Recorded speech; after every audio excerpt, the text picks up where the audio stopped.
Hello guys, in this lecture we are talking about atomic radii of 3D series. Okay, atomic radii of 3D series. So you can see here atomic radius.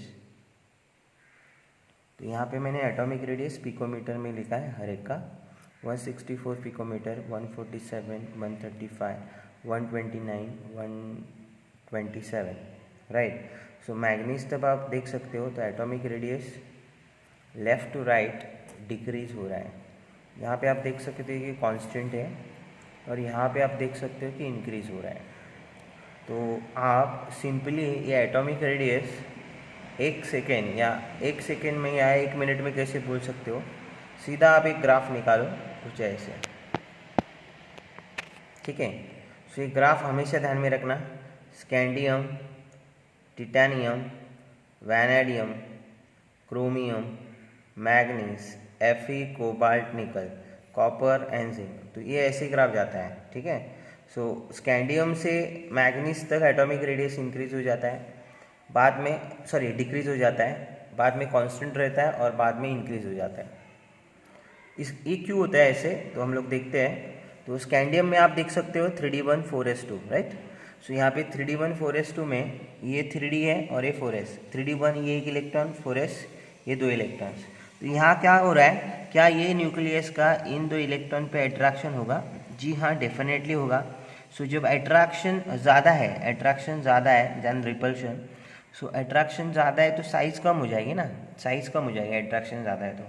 सो यहाँ तक क्या हो रहा है, attraction ज़्यादा है, attraction dominate over repulsion. तो ये आप ध्यान में रखना. मैग्नीज तक जब अट्रैक्शन बढ़ेगा ना, अट्रैक्शन बढ़ेगा तो साइज़ क्या हो जाएगी, कम हो जाएगी. तो इसमें आप अट्रैक्शन क्यों बढ़ रहा है, तो इसके लिए आप ध्यान में रखना कि जो Z इफेक्टिव है या इफेक्टिव न्यूक्लियर चार्ज जो है वो ज़्यादा है. ओके, इफेक्टिव न्यूक्लियर चार्ज ज़्यादा है.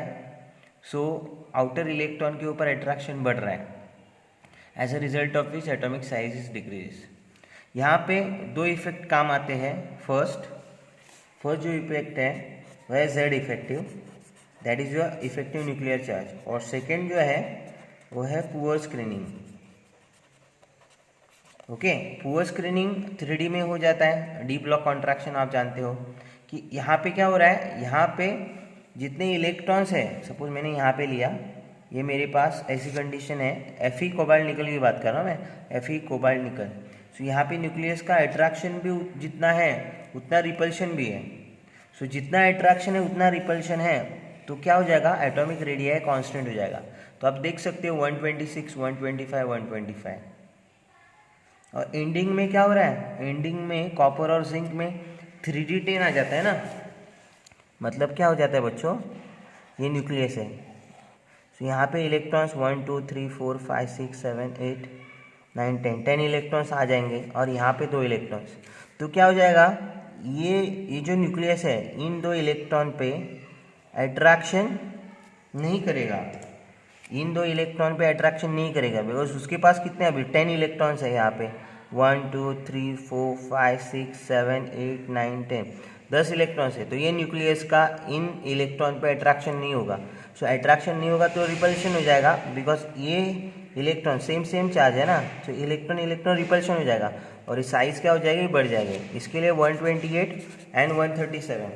सो as we move left to right in the 3D series, first atomic radius is decreases, means scandium to manganese, then Fe to nickel it is constant and copper to zinc it is increases. So यहाँ पे attraction ज़्यादा है, repulsion कम है, तो atomic radius decrease हो रहा है.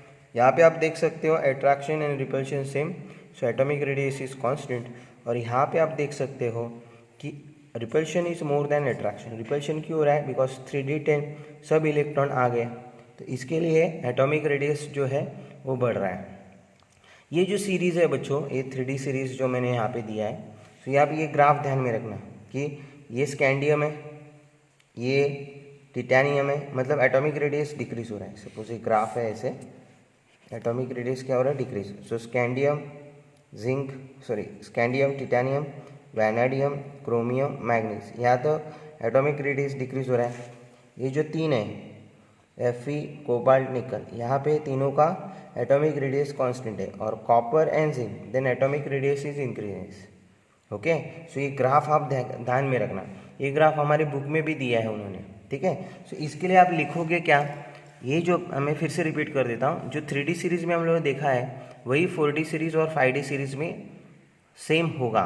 तो 3D सीरीज़ ही आप देखना, 4D और 5D देखने की ज़रूरत नहीं है। ये आप ध्यान में रखना उन एलिमेंट्स के रिस्पेक्ट में भी। तो ये आप ध्यान में रखना। देखो, on moving left to right, अच्छे से ध्यान में रखना। On moving left to right atomic radius क्या हो रहा है, first initially decreases. So decreases हम लोगों ने देखा है, initially decreases as the number of d electron is less. The number of d electron is less मतलब यहाँ पे 1 2 3, यहाँ पे 4s1 आएगा बच्चों, 5 मैग्नीज तक, मतलब 5 इलेक्ट्रॉन्स है। As the atomic number is less due to effective nuclear charge dominate and attraction outer electron is increases. So attraction ज़्यादा है, अगर अट्रैक्शन ज़्यादा होगा तो एटॉमिक रेडियस क्या हो जाएगा, कम हो जाएगा, एटॉमिक रेडियस डिक्रीजेस। क्यों, अट्रैक्शन ज़्यादा है, atomic radius decreases. At the middle of the series attraction is equals to repulsion, so atomic radius is constant. Constant means हम लोगों ने देखा है 126 125 125, तो कांस्टेंट है Fe कोबाल्ट निकल का, Fe कोबाल्ट, इसका कितना है 126 125 125, ध्यान में रखना ये। At end of the series, d orbitals are fully filled, means 3d10 or 3d10, copper and zinc. Therefore, repulsion is more because electron repulsion हो जाता है, as a result of which atomic radius is increases. ठीक है, तो ये आप ध्यान में रखना। इसका स्क्रीनशॉट आप निकाल दो अच्छे से। सो हाँ, अभी स्क्रीनशॉट निकाल दो अच्छे से, ठीक है। सो ये आप ध्यान में रखना। ये 3D सीरीज़ का मैंने बताया, वैसे 4D सीरीज़ और 5D सीरीज़ का भी सेम होगा, ठीक है। नेक्स्ट लेक्चर में हम लोग कुछ properties, ionisation, enthalpy, melting point, boiling point, ये भी डिस्कशन करेंगे और उसके साथ F ब्लॉक एलिमेंट्स भी स्टार्ट करेंगे। एडिशन में हम लोगों ने यहाँ पे देख सकते हैं हमारे सिलेबस में मेटालर्जी का पार्ट एक्स्ट्रा हो गया है DNA ब्लॉक एलिमेंट में। लास्ट ईयर वो नहीं था सब, तो वो भी अपने को अच्छे से देखना है, ठीक है। Thank you so much guys for your support. Okay, thank you so much, God bless you, thank you.